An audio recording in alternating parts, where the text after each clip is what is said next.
Welcome to Dumaguete! Day 1! Hi! Today ay papunta kami sa airport dahil ngayon ay gagala kami ni Habi with the family. And guess what? This is my first time na sasakay ng airplane kaya mixed emotions na naman ang atin nyo. At ito na nga ay papasok na kami. No idea talaga ako sa mga dapat gawin. Buti na lang ay knows ni Habi. Bago ang lahat ay nag-check-in muna kami ng aming baggage. At pagkatapos ay kumuha na kami ng aming mga tickets.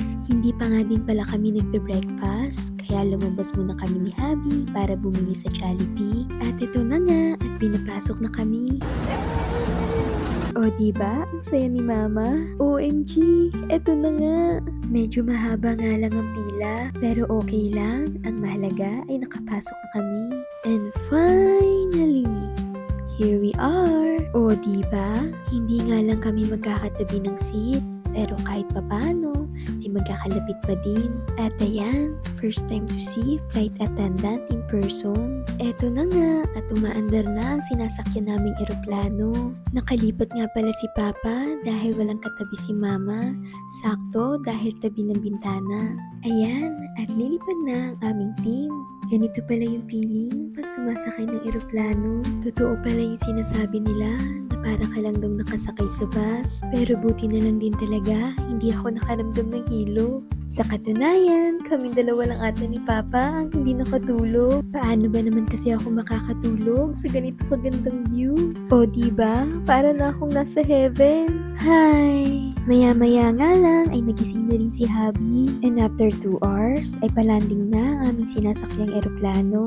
And here we are! By the way, may mga kasama pa pala kami. Sila Mama at Papa, ang parents ni Habi. Kaya nga lang, iba yung schedule ng flight nila. Kaya mamaya ay babalik pa kami dito para sunduin sila. Paparating na nga din pala sila Ninong at Ninang para sunduin kami. And finally, nakita-kita na kami kasama ang aking pinsan. Ngayon ay dediretso muna kami sa Robinson para kumain at magpalipas ng oras habang hinihintay ang dating nila Mama at Papa. By the way, ngayon lang ulit ako nakauwi dito after 25 years. O diba? Akalain mo yun? Pagkatapos ay namasyal muna kami dito sa Robinson. Gabi na nga at maya-maya ay babalik na kami sa airport para sunduin sila Mama at Papa. Pero bago ang lahat, eto, at naghahanap na naman kami ng aming makakainan para sa aming dinner. Welcome to Dumaguete! Ang gaganda ng mga lights.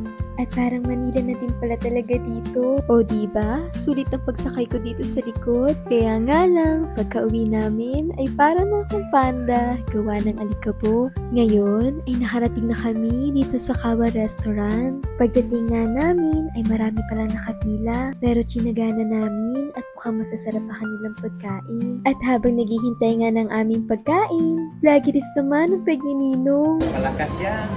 Ay, so, ganyan, pagkain. Malakas sa tulog. O diba? May pasample pa. Dumating na nga ang aming pagkain. At excited na nga ako matikman ang luto nila dito sa Negros.